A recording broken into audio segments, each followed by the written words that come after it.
Whakaronga ki au ki te tangi atu manua te mātui, tuia.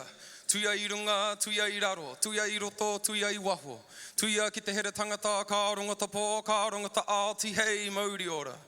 Ko te mihi tuatahi ki te atua, ko ia te kai whakaora ngā mea katoa, te timatanga me te whakamūtanga hoki. Tūrua ki te whare e tū nei, me te papa e takoto nei tēnā kōrua. Tua toru, whakanuia te ingoa o tō tātou kingi, ko te kingi Māori atu heitia, tēnā koe. Tua whā, ki ngā mate kua whiturangatia ki te pō, haere atu rā. E ngā mana, e ngā reo, e te iwi motu hake, ko tainui, tēnā koutou. Ko tai mai tātou, ki te whakanuia te ingoa o tō tātou kingi o ngā kingi ko iu karaitie. Nō reira, tēnā koutou katoa. How's everyone doing? All right? Awesome. Hey, it's an incredible privilege to be speaking with you guys today about something that I am deeply passionate about. Some of you guys might recognize me as being that white fella that comes at the beginning of some of the camps and talks about why it could be a good idea to engage with the haka and with a couple of other things. And Blue's given me an incredible opportunity today to share about some of the journey, about why I've arrived at some of the places I've arrived at, in terms of what it means to be from Aotearoa, what it means to be connected to this land, what it means to be connected to this story, and what happens when that happens. Okay, so I'm going to go there today. You with me? All right. I want to start off my story. I was 18 years of age. I was in Africa. I was in a country called Burundi. And it was right in the very heart of Africa. It's a beautiful place. And I'd been dropped off there. And on the first night I was in Africa, I actually stood at my home, and the hills were maybe about 1 kilometer away, and I watched gunfire and rockets being flown from one side to the other. And I was like, what am I doing here? And it was a crazy experience for a young kid. But I went to church. And in that church, it was about 8,000 people. It was ginormous when you think about how massive this is, and this is 5,000 or 6,000 people. And I rocked up to this church building, or more like a church shed, and there were 8,000 people in suits, and I was like, oh my gosh, I've come like all these miles away, and all of these people are dressed like the old white people back home. What is going on here? And then the music began, and I was like, man, I can't wait for this. I've been anticipating what this experience would be like as they do their own music, as they make sounds and all of this type of thing. And they came out, and the first song that they sing is this Australian song called Shout to the Lord. And it was translated in their own language. And I was like, what the heck?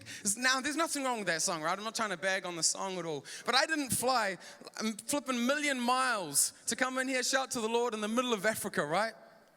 So they begin to sing the song. And do you know what happens?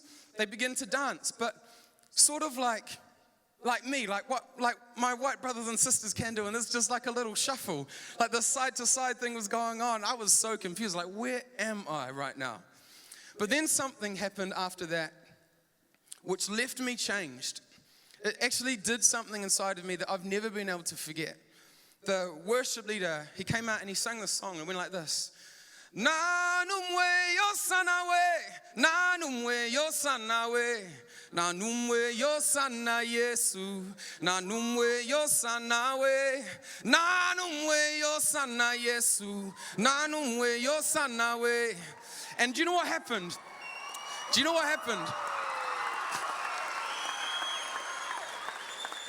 Guys, this is what happened. As soon as he sang that, the suit jackets become flying off. Everyone's like throwing their clothes off, running down the aisle. There's like shouting and screaming, a whole lot of booty shaking, and just a whole lot of people. The joy of the Lord in that place when they were who they were called to be. When they sang the song that came from the land that was beneath their feet. When they engaged with the story and the history of who they were, and they sang out of that, something happened that could never happen when they tried to imitate that which was not them. And something happened to me, guys, where in that moment, I knew that God was speaking to me. And I knew, see, something about imitation, right? We're real good at it. We're real good at imitating that which we think is successful. And most of the time it comes from elsewhere, right? Our idea of success is that which is everything else. Now there's a verse in the Bible and it says this: you were made in the image of who? Of God, right? Now the word image is actually a word, it's icon. And that word doesn't just mean like, man, I look so good, I'm looking like God today. You know, it doesn't just mean the exterior. It's the replication that which comes from within. Meaning that when God made you, He didn't just make an appearance, that He created something deep within you, that the way that you think, the way that you dream, the way that you approach life, your culture was the very breath of God, the design of God. So when we have people in the middle of Africa imitating that which they are not, they're never going to be good at it, right? But when they sing their own songs, they come alive, and it is an experience that I have never had. Like, it's just unreal. I came back to New Zealand with this burning desire, guys, with a deep sense of, man, I want to sing our own songs, but I want to be true to where I am. I want to be true to the soil beneath my feet, but who are we? And what's our story? See, the only way I knew how to do that was to go back and to look at our history and our story. And the first story in Aotearoa is a Māori story. And so it's important to go back to that place first. See, what happens when you hear the All Blacks do the haka, right? And no matter what your sort of ethnic heritage is, if you are living in New Zealand, the deep sense of pride and connection you have in that moment is unparalleled, right? You're like, yeah, that's where I'm from. There's something about it. So we came back and we began to ask the question of, well, what are we meant to look like? Who are we? And we began to stumble on these stories of people like King Tawhiao. King Tawhiao was a king from Waikato. Now, he was betrayed. His people were betrayed. They lost so much land. And from an instant, they became one of the wealthiest people in New Zealand. And because of that betrayal, instantly were thrown into poverty. Now, King Tawhiao's response. Now, if it was me, I'd be like, man, get the guns. All right, we're fighting back. I want that back. But you know what Tawhiao did? He said this. He said, "Mā kua noe hanga I tōku nei whare. I will rebuild my house." And do you know what he said? He said, I will rebuild it through the grace of God, through the peace of God, and I will rebuild it even through the least of these. What an incredible godly man. And then I heard about Ratana from Wanganui, still the greatest healing ministry that we've ever known in New Zealand. The greatest by far. A marae filled with canes, a place, a person that carried such incredible mana that when he prayed and he called on the name of the Lord, instantly things were happening all over the place. And what about Te Whiti and Tohu from Taranaki? The first known peaceful resistance protest. Not Gandhi, it was actually these guys. People of faith. People that actually loved the Lord, and our story is so rich. And then I looked even further, and I began to explore this whole idea of the treaty. And people would say things like, oh, that stupid treaty. Well, that stupid treaty, I found out, was the only reason why I could say that this is my home. Because Māori graciously, and maybe even cautiously, signed on believing that there would be a partnership, right? That there would be a collision of people, a collision of story. And I realized that that invitation was available to me, but not just to me, but to all who were not Māori. That we could all be here because of the story, but not just to come and dwell, but to engage with the story, to engage with what God has been doing here long before a missionary turned up. When the prophet prophesied long before anyone heard about Jesus, and he said, "Ko te ingoa tawhito tama I rora kutia," that there is a God who's coming, whose son was killed. They talked about Jesus before Jesus was ever mentioned here. And we began to learn about the oppression and the story of this land, and my heart broke. A whole bunch of us began to engage in te reo, the language of this land, tikanga, the ways of this land, and the history. And do you know what happened, guys? This is the crazy thing that happened. All of us, both Māori, non-Māori, began to feel deeply connected to where we were, deeply proud of where we were, deeply passionate about where we were. See, I've got one of my best friends is here tonight, and he's Korean. And we began to do like haka at church, and man, he would go so hard out, put some of you guys to shame, seriously. And he would just go hard out, man. And at the end of the haka, I remember him saying to me one time, he said, I don't know how it works, bro, but when I do the haka, it's like I feel like I'm finally free to be Korean. Like I can finally be free to be myself in this land. Like when the first story is honored, every other story can take a part as well. See, everyone that engaged with the Maori story and language and ways had two things happen. Number one, they became secure and connected to the land. And that's a big problem if you're like white boy like me. And you sometimes struggle with like, where do I fit? Because I'm not tangata whenua, so where's my place? And it can be an incredibly difficult challenge. And then number two, they felt freer to be themselves. All of a sudden, people that had never considered their story, their history, their lineage, were looking back and were seeing the incredible inheritance that they had. So we began to do some things. I sung a Maori song. I was part of a crew that introduced, you know the song, Wairua tapu, kumai, no mai ki konei. And I remember we sang it at church and the first time. And someone came up to me and goes, oh, are we becoming a Maori church now? One song. And do you know what I said to them? I said, if we are not a Maori church now, what are we? And is that better? And they went a little bit quiet and did the moonwalk backwards. Someone else came up and said, you know, it doesn't matter about culture because we're all one in Christ Jesus. And then, so I said, actually this is what happened to a friend. And they said to her, her name was Cindy Duakere, and they said, Cindy, we are all one in Christ Jesus now. Culture doesn't matter. And she said, okay, so if we're all one, whose version of one are we? My version or yours? And it was quiet. Because the gospel of Jesus is not about us becoming the same, right? It's about us thriving in diversity. It's about our story being valued. It's about Samoans becoming far more Samoan. It's about Maori becoming more Maori than they've ever been before. It's about every tribe and tongue taking their rightful place. But if we don't engage with the story here first, we will become a melting pot of many stories, not sure how we connect, not sure how we engage. One of the things that I saw, guys, and I saw it because I had to see it in myself first, was I saw the fear in dominant culture of people that look like me, right? And the hardest part about this journey for me was that I had to address my own prejudice, my own discriminatory thoughts, my own negative thinking about tangata whenua, about story. And the amazing thing, guys, is that I would get these fearful responses all the time, like, oh, are we really going to do that? Do we have to sing that song? And it was fear again and again and again. And my heart broke. Do you know why? Because I talk about this stuff, not because I want to annoy people. I talk about this stuff because I believe that it'll bring you freedom.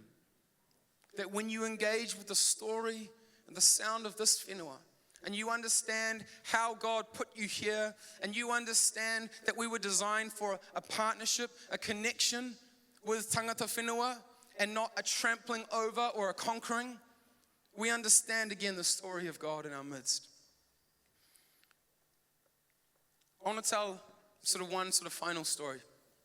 There's a story in the Bible about a guy called Nehemiah, and Nehemiah was one of the leaders, I guess, of the Israelite people. And Israel were in captivity in Persia.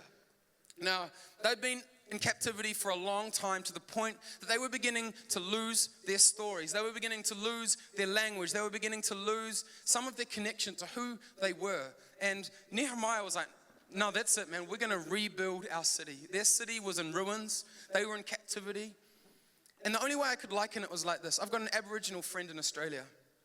And he's one of 4 people that can speak his language, the Gamba language. And he's been teaching his little girl, who's like 3, some parts of the language. And he went and took his little girl to an older man, one of the 4 that could speak. And the old man spoke to the girl in their language, and she responded. in their language. And do you know what happened, guys? He cried. It was the first time that he had heard anyone say and speak back to him, especially a little kid, in 30 years. And this is what was happening for Israel. They were losing their language, they were losing their story, they were losing a big part of their history.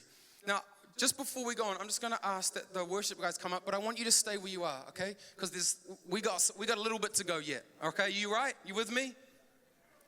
So Nehemiah, he goes through and he is rebuilding the walls. He is part of a group of people that are going, we're going to restore our mana. We're going to restore our dignity. We're going to find ourselves again. So they rebuild these broken walls. And do you know what happens? They invite who? They invite the musicians. They invite the Levites, who were like the priests. They were like the tohunga, the storytellers. And they invite these people to come back. Why do they call them back in first? Because in order for Israel to know who she was, she had to hear the stories again. They had to have the song sung over, saying, this is who you are. This is who you are. Remember your whakapapa. Remember where God has been speaking. Remember what I've been doing for you as a people for generations before you.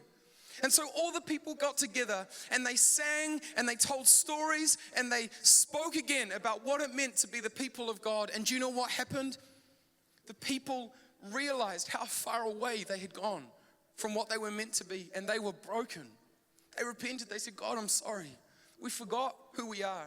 And do you know what's happened in New Zealand, guys? Is that we have forgotten who we are. And because we've forgotten, we've tried to become some things that we are not. We've tried to have success by imitating everything that comes from a distant land. And there's nothing wrong with the things that are happening in distant lands. There's nothing wrong that's happening in different places. But those things were meant to be a blessing to us, not replace our identity, right? And this is what I believe. That to be a New Zealander is to be deeply engaged with the Māori story, with the Māori world. Why? Because if you're in this land, you can't ignore what God has been doing long before you. You've stepped into a story whether you like it or not. You can't pretend like it doesn't exist. And there will be freedom for those of you that choose to engage.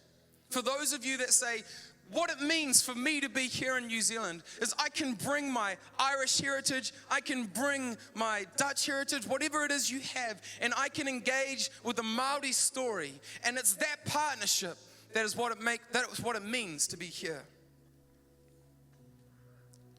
If we can get this right, guys, we can invite people into a land where the walls are built, where people come in and they feel free to bring their story. See, what happens now is we have people that come into Aotearoa for whatever reason, and they find their own people groups because they know they're not free to be in a partnership. We want to have walls that are built. And we've been doing stuff at Easter Camp over the last few years, and I just want to honor Blue, because we've had some conversations, I tell you what. And Blue has come back again and again and gone, I just want to know. I want to know that God's in the midst of this. And he's been faithful, guys, even in stuff that at times he's like, I don't understand it, but I believe it. I believe this stuff. That Jesus died, yet he died on the cross that we might have life and life to the full. But a full life only works when we imitate him and not everyone else. When we imitate Christ in us, Christ before us, Christ behind us, Christ beneath us, in the land, in the song, in the sound. This is a terrifying topic for many of you, but it shouldn't be, because it's your freedom. Yep, I know. Jesus, he came, died, set you free. He is your freedom, absolutely. But in terms of identity, knowing who you are, you know that you're a son or a daughter of God, yes. But you have the opportunity to know who you are in your DNA as well. John 15, 12 to 13, Jesus said this. My command is this: love each other as I have loved you. Greater love has no one than this, to lay down one's life for one's friends. And the conversation around honoring and engaging with the Māori world again is a matter of laying down one's life again. It's a matter of saying it's okay that don't have to be in charge, that I can surrender and go take your rightful place in this land. Take your rightful place in this whenua. Stand, stand, stand. Guys, for many years, Māori have been forced to make every compromise. They've made language compromises. They've made story compromises. They've been told when they can express and when they can't in their own story. And many Māori don't fill our churches today because they've been made to feel like they can't be Māori and Christian at the same time, and that is the opposite of the truth. But that's been the reality of their experience. I want your experience to be that when you meet Jesus, you come alive in your story. That the stories of your ancestors, that the stories of your people, they live in you again, like they did right throughout the Bible. As these guys are going to come and they're going to sing in a minute. But Father, I pray, we long for a different day, for a different day, for a different day. You can be the generation that understands, the generation that is not offended about what it does not have to be offended about, that is not afraid about that which it does not have to be afraid about, that understands the story in your feet, the story in the soil of the land, that opens their arm wide and say, I surrender, I surrender, I surrender, I surrender in Jesus' name. Tuturu whiti whakamaua kia tina. Haumia huia.